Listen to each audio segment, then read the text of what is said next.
तो इस पर भी अभी क्वेश्चन पूछा गया था यूपीपीएससी 2022 में। देख रहे हो इसी पेज से आपको 2 क्वेश्चन मिल गए हैं केवल एक एंट्रेंस एग्जाम में। तो बहुत ही फोकस होकर पढ़ना है, कोई भी पार्ट स्किप नहीं करना। जितने भी 82 पेजेस है सभी के सभी ठीक है। अब हम जान लेते हैं दूष्य, कुष्ठ और विसर्ग में। ठीक है, तो कुष्ठ में जब आप दूष्य पढ़ते हैं तो वहां पर आपको मिलेगा क्या क्या, त्वचा, लसिका, मांस और रक्त। क्या क्या मिलेगा, त्वचा, लसिका, मांस और रक्त। ठीक है, तो ताला मार ऐसे करके आप याद रख लो, ताला मार। विसर्ग में भी सेम मिलेगा, लेकिन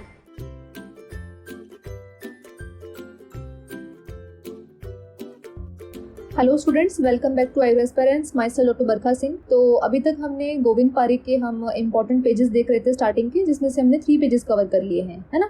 आई होप सो आपने वो वीडियोस देख ली होंगी। बहुत ही इंपॉर्टेंट है ये पॉइंट्स, आपको हर एग्जाम में इन्हीं पॉइंट्स में से काफ़ी सारे क्वेश्चंस देखने को मिलेंगे, है ना। तो लास्ट का टाइम चल रहा है क्योंकि एग्जाम पास में ही है, इसीलिए ध्यान रखना है कि आप कम से कम इनको 3-4 बार रीडिंग दे दीजिए, है ना। डेली कम से कम आप 10 पेजेस सॉल्व करिए ताकि आपको एग्जाम में आप कॉन्फिडेंटली करेक्ट आंसर लगा सकें। ठीक है, तो चलिए आज हम देखेंगे पेज 4, दैट इज यहाँ पर बहुत सारे व्याधियों के भेद बताए हुए हैं, तो वो देख लेते हैं, इंपॉर्टेंट है।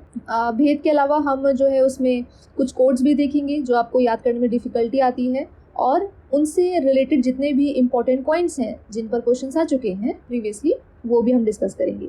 ठीक है, तो स्टार्ट करते हैं पेज 4 गोविंद पारिक। तो देखो यहाँ पर वृद्धि, श्लीपद, भगंदर, है ना, इनके बारे में डिस्कशन हुआ है। तो ये तीनों ही पॉइंट आपको कहाँ मिलते हैं, चरक शोध चिकित्सा 12 में, है ना। चरक चिकित्सा 12 में आपको देखने को मिलेगा।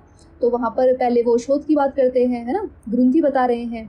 उसके बाद में जो एक देश जो शोध हैं उनके बारे में भी डिस्कशन कर रहे हैं। जैसे कि वो बात करते हैं वृद्धि की, तो वृद्धि रोग कितने प्रकार का बताया आचार्य चरक ने, 3 प्रकार का बताया है। ठीक है, तो वृद्धन, मूत्र वृद्धि और मेदज वृद्धि। ठीक है, उसके बाद में आचार्य सुश्रुत की अगर हम बात करें तो उन्होंने 7 भेद बताए हैं। कौन कौन से 7 भेद बताए हैं तो वो देख लेते हैं।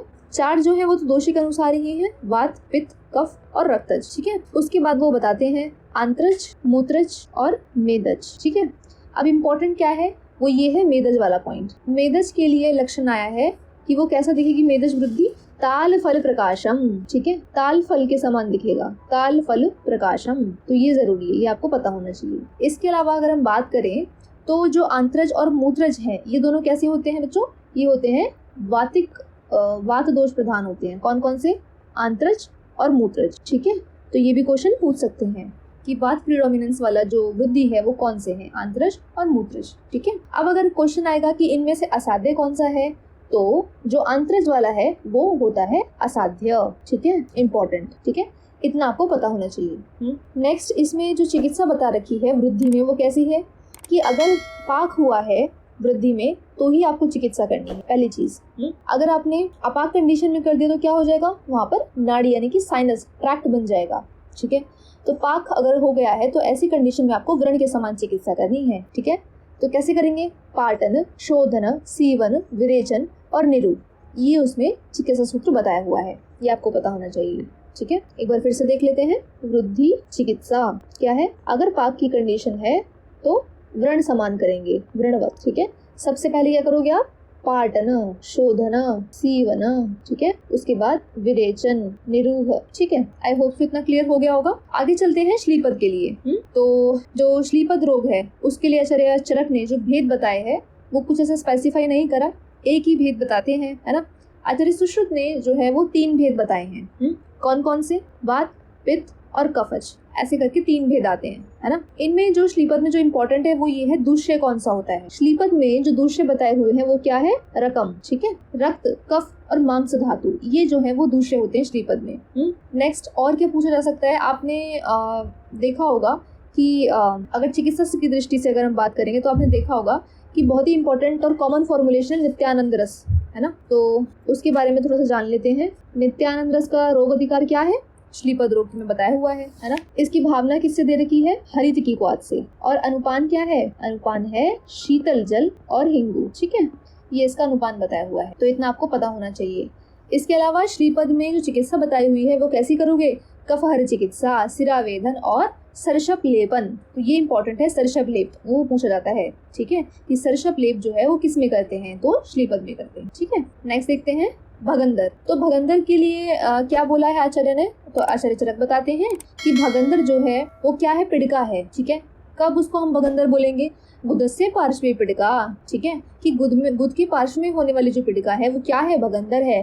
प्रभिन्नस्तु भगंदरम, लेकिन जब वो प्रभिन्न हो जाएगी, बर्स्ट हो जाएगी, तब उसको आप भगंदर बोलेंगे, है ना। फिस्टुला इन एनो ही तो है भगंदर, है ना। तो जब कोई ट्रैक्ट क्रिएट होगा, ट्रैक्ट कब बनेगा, जब वो ओपन हो जाएगा। तो जब तक वो पिड़िका है तब तक तो वो क्लोज रहेगा, जैसे ही वो प्रभिन्न हो गया, ओपन हो गया, तब हम उसको बोलेंगे भगंदर। पोजीशन क्या बताइए, गुदस्य पार्श्वे, गुद के पार्श्व में होने वाला, ठीक है। आचार्य चरक की बात करें तो उन्होंने तो कोई भेद वर्णन नहीं करा, लेकिन आचार्य सुश्रुत ने 5 भेद बताए हैं, और क्वेश्चन भी यहीं से पूछ जाता है, बहुत इंपॉर्टेंट सेक्शन है ये भी। आचार्य सुश्रुत के जो 5 भेद है ना, वो जरूरी है, ये आपको पता होने चाहिए।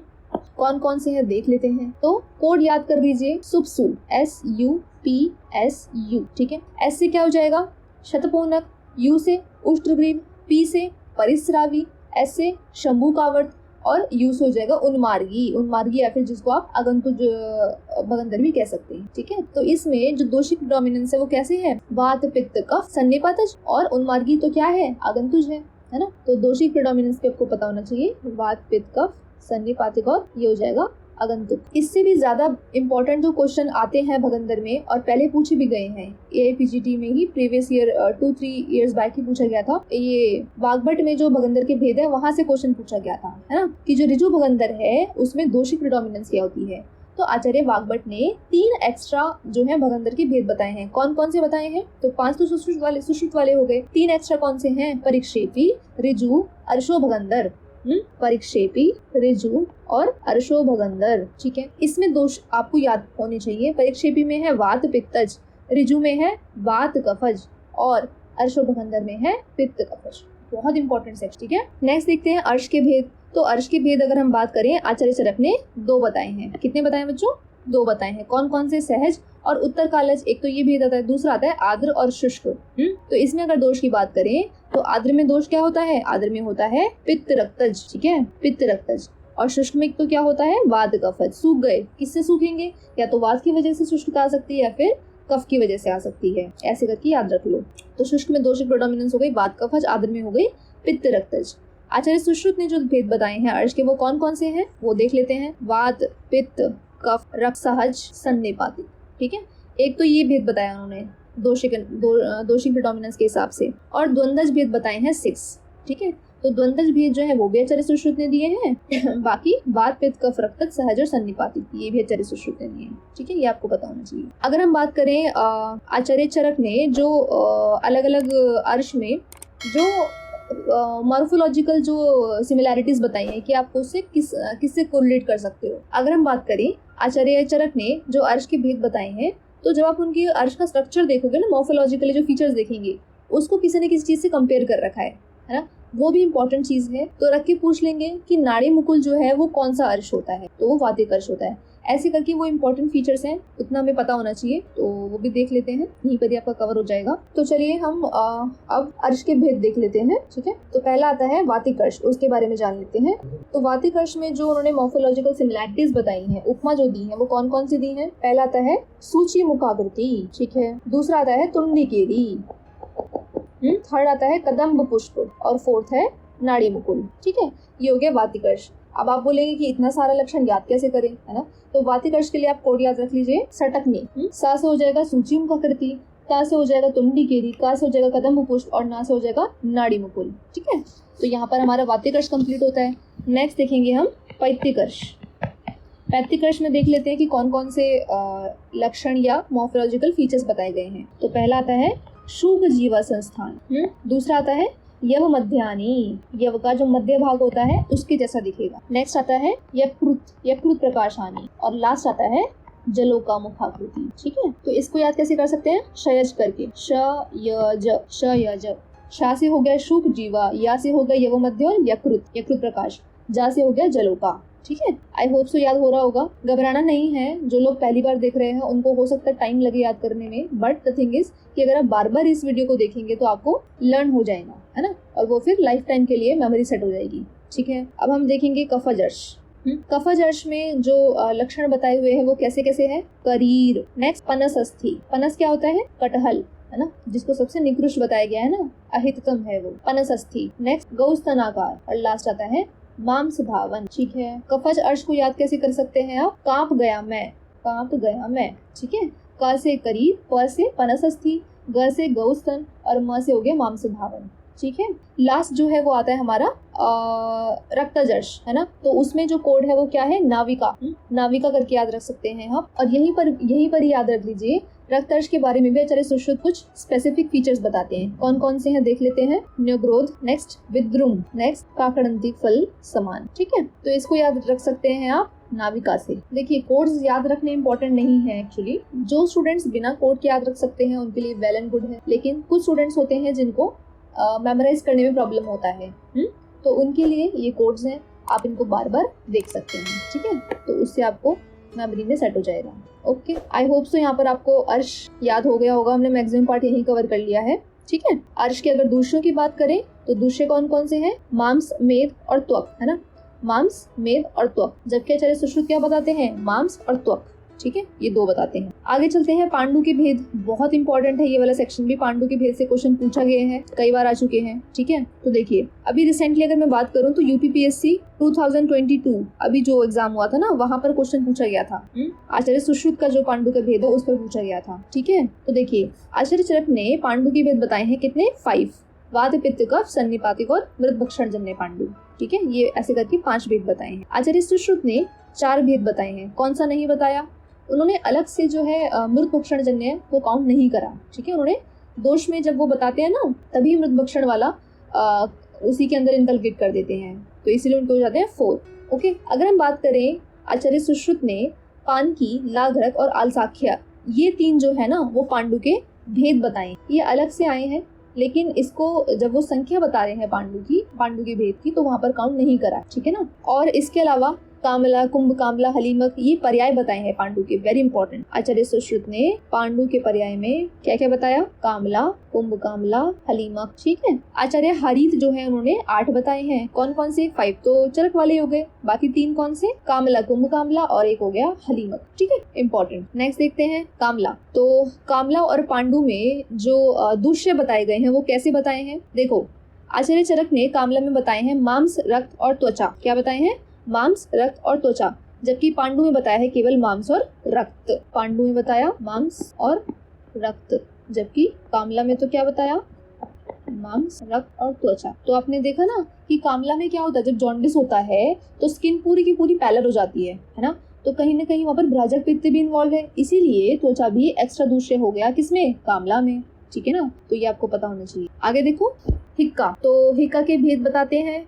हिक्का जो है 5 प्रकार की बताई गई है। सभी आचार्यों ने जो है 5 ही बताई है, तो इसमें कुछ अलग से डिवीजन नहीं है। कौन कौन सी है? अन्नजा, व्यपेता, क्षुद्र हिक्का, महाहिक्का और गंभीरा हिक्का। आप इसको एक सीक्वेंस में याद रख लो, ताकि जब हम हिक्का का चैप्टर पढ़ेंगे, हिक्का चिकित्सा पढ़ेंगे, तो वहां पर आपको लक्षण याद करने में प्रॉब्लम नहीं आएगा। ठीक है, तो नंबर 1 पे आती है महाहिक्का। ठीक है, सेकंड पे आती है कौन सी? गंभीरा। थर्ड पे आती है व्यपेता, 4th पे क्षुद्रा और 5th पे अन्नजा। ये सीक्वेंस याद कर लीजिए। ठीक है, एक डिफरेंस आता है आचार्य सुश्रुत का, उन्होंने बस नेम चेंज कर दिया, विपेता की जगह बोल दिया यमला। ओके, आगे चलते हैं अतिसार के भेद। तो इस पर भी अब ये क्वेश्चन पूछा गया था यूपीपीएससी 2022 में। देख रहे हो, इसी पेज से आपको 2 क्वेश्चन मिल गए हैं केवल एक एंट्रेंस एग्जाम में, तो बहुत ही फोकस होकर पढ़ना है, कोई भी पार्ट स्किप नहीं करना। जितने भी 82 पेजेस है सभी के सभी इंपॉर्टेंट है। ठीक है, कोई भी आप सेक्शन स्किप नहीं कर सकते हैं। ठीक है, चलिए अतिसार के भेद देखते हैं। चलिए चरक बताते हैं 6 भेद होते हैं। कौन कौन से? वात, पित्त, कफ, सन्निपातिक, भयज और शोकज। आचार्य सुश्रुत ने कौन सा बताया?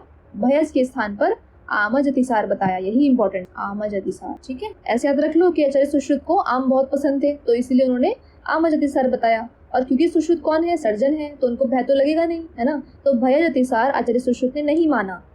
और आचार्य चरक ने जहाँ पर भी शल्य की बात की, जैसे अर्श में है तो वहाँ पर भी वो बोलते हैं कि शल्य समुदाय जो है वहाँ से आप पूछो ये चीजें, है ना। ऐसे जगह जगह उन्होंने बहुत सारे एग्जांपल्स दिए जहाँ पर वो शल्य को भी प्रधान मान रहे हैं। तो आप समझ सकते हैं कि कितना वो भयज होंगे, कितना उनको भय लगता होगा सर्जरी से, तभी तो वो रेफरेंस दे रहे हैं बार बार शल्य वालों का।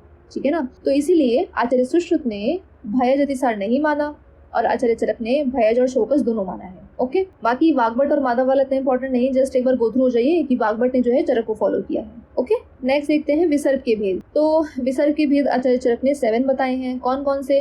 वात, पित्त, कफ, सन्निपातिक, आग्नेय ग्रंथि और कर्दम।